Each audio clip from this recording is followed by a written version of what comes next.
शेतकरी मित्रांनो नमस्कार. शेतकरी मित्र सूरज आवताडे या यूट्यूब चॅनल तुमच्या सर्वांचं स्वागत करतो. तर आज आपण हटकर मंगेवाडी येथे आहोत. तिथे सध्या डाळिंबाचं हार्वेस्टिंगचं काम चालू आहे. आणि आता आजचे जे आपले मार्गदर्शक शेतकरी आहेत, प्रथम आपण त्यांची ओळख करून देऊया. बरं, तुमचं नाव सांगा.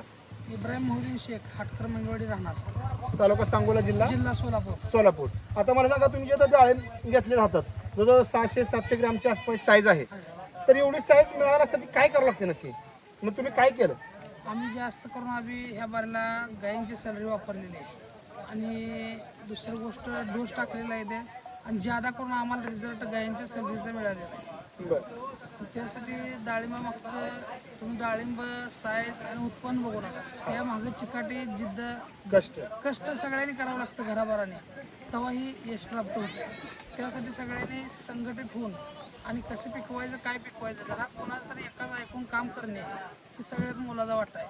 सगळ्यांनी जर घरात कारभारी व्हायचं म्हटलं तर काम होत नसतं. कोणीतरी एकाने घरात कारभारी होऊन सगळ्यांनी काम करावं लागतं. आणि त्या मागं प्रत्येक गोष्टीला डाळिंबा मागं माणसाचा संघर्ष आहे, माणसाच्या मागं अडचणी आहे. त्या अडचणीत माणसाने खचून जाऊ नये. त्या अडचणीत माणसाने कुठल्याही गोष्टीचं जिद्दीनं काम करून ते असं काम करावं माणसाने, त्याचं यश प्राप्त होत असते माणसाला. बरं, नक्की. मग बहिणी सांगितलं की आम्ही तिघं भाऊ आहोत. ज्यादा करून माझे एक सगळ्या शेतकऱ्यांना सांगण्याची नम्र विनंती आहे, ज्यादा करून तुम्ही स्वतः राबताय, त्यामुळं ज्यादा करून कुठल्याही याला तुम्ही टेटस करू नका. जे तुम्हाला प्रोडक्ट स्वतःहून बरं वाटतंय त्याचा तुम्ही जास्त लाभ घ्या. तुम्ही कोणाचे बळी पडून कुठलंही प्रोडक्ट घेऊ नका. तुम्हाला ज्या गोष्टी ज्याचं बरं वाटतंय तीच प्रोडक्ट घेऊन तीच प्रोडक्ट वापरा. कारण हे जर रोप आहे, त्याचं औषध आहे, तुम्ही सांगत बसू नका. स्वतः आपल्या घराबाराची चिकाटी 8 महिने, झाड लावायला वर्ष राबावं लागतं, आणायला 8 महिने लागतील. त्यामुळं आपलं स्वतःचं टेटस करा, स्वतःचं काम सांगा. दुसऱ्याचं नाव सांगू नका, दुसऱ्याला नाव सांगून तुम्ही हे करू नका मोठं. स्वतः आपण किती राबतोय ते घराबारात आपल्या टेटस करा.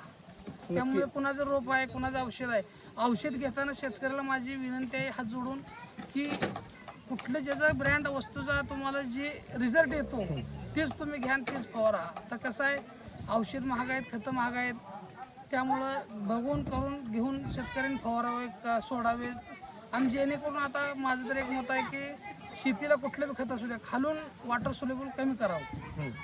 आणि गायच्या शेणापासून त्याचा फायदा आहे, त्यातनं तुम्ही काय बी देऊ शकता, सलरी बिलरी देऊन त्यातनं तुम्ही फायदा घ्या.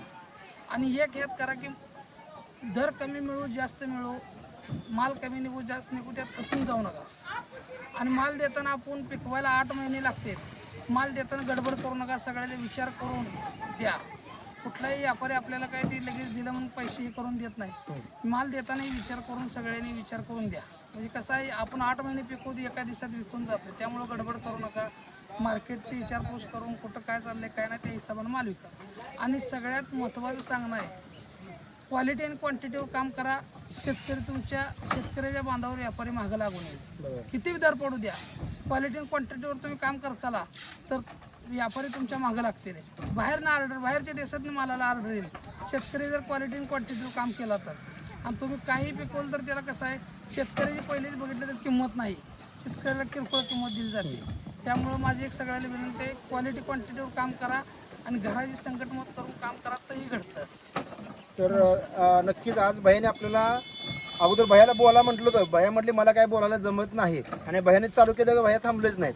आणि हे जे काय बोललेत हे कुठलं चौकात बसून भाषण नव्हतं. हे तुम्ही जे काय गेल्या 3 वर्ष झाले ते कष्ट करतायत, त्या कष्टातून किंवा त्यांच्या त्या प्रॅक्टिकल नॉलेजमधून त्यांनी आपल्याला सांगितलंय. सगळ्यात महत्त्वाचा मुद्दा त्यांनी सांगितला की कुटुंब संघटित ठेवा, सगळ्यांनी एकत्र काम करा, तरच हे सगळं शक्य आहे.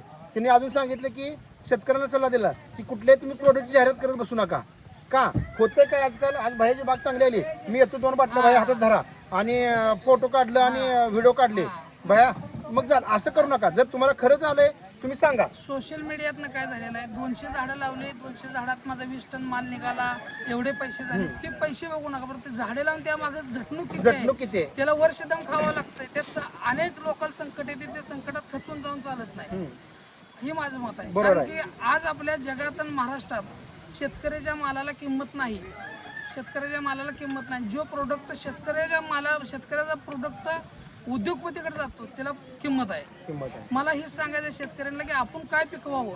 आज आपण बघतो 1 टन ऊस 4000ला आहे आणि 1 किलो साखर आता 80 रुपयाला रुपये आहे. झाली. त्यामुळे माझ्या शेतकऱ्याला सांगणं आहे, जी तुम्हाला परवडतंय ती पिकवा, रातून दिवस त्यात तुम्ही राबणार. त्यामुळं माझ्या शेतकऱ्याला हात जोडून विनंती आहे की तुम्ही कोणाला बळी पडू नका, कुणाच्याही गोष्टीला बळी पडू नका. स्वतः कमवा, स्वतः आपलं टायटल करा, लोकांना काही टायटल करू नका. करू नका. आता एवढी साखर मागल्या, कुठलाही कोण पुढारी असू द्या, कोण असू द्या, कोण बोलते का बघा? एवढी साखर मागल्या, एवढं शेंगदाण मागले, सगळं मागले, कोण बोलत नाही. आणि एखादी शेतकऱ्याची वस्तू कुठली तर कांदा मागू महाग द्या, झाला की डोळ्यातनं पाणी कुठली मागू द्या.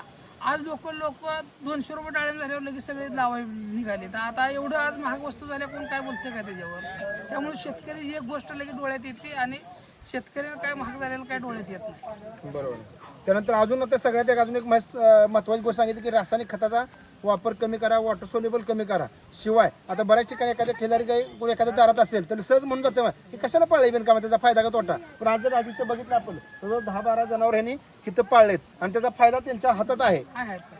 देशी गायच्या स्लरी पासून जे शेणापासून जी स्लरी करतायत ते वापरतायत, त्याचा हा रिझल्ट आहे. हा कुठल्याही कंपनीच्या प्रोडक्टचा रिझल्ट नाही. वर्षाच्या पाठीमागे गाय आमच्याकडे एकच होती, त्यानंतर 8-10 गाय झाल्या. 8-10 गायांचे अजून कुठलेही येत नाहीत बरं आणि सगळ्या लोकांनी दिलेल्या गाय आहेत आम्हाला पाळायला. बरं आम्हाला माहित झालं, आम्ही जातो भाड्यानं त्यांच्या दारात, आपलं कुटीवर त्यांचे 500 रुपये ठेवतो, टोपी टावेल नारळ आपल्या ठेवतो आणि आपली गाय घेऊन येतो. गाय घेऊन येतो आणि हा, तुम्ही ती सांभाळता. गाय खराब आहे कसले आहे काय बघत नाही. बरं. आणि मला हे सांगणं आहे की आता आम्ही जसं बागेचं काम केलेलं आहे तशी गाया खराब आहेत काय लोक आम्हाला कमेंटमध्ये म्हणते, त्यांना एक सांगणं आहे की आमची जरा अडचण पहिली होती आणि आता जशी बाग आम्ही डेव्हलप केली तशी गाया बी आम्ही डेव्हलप करतोय आणि त्याच्यानंतर तुम्हाला जसं फळ दिसते तशी गाया बी दिसते. बरोबर. तर नक्कीच तुम्ही खूप प्रामाणिकपणे तुमचा जो प्रवास आहे तो सांगितला, त्याबद्दल तुमच्या मनापासून आभार.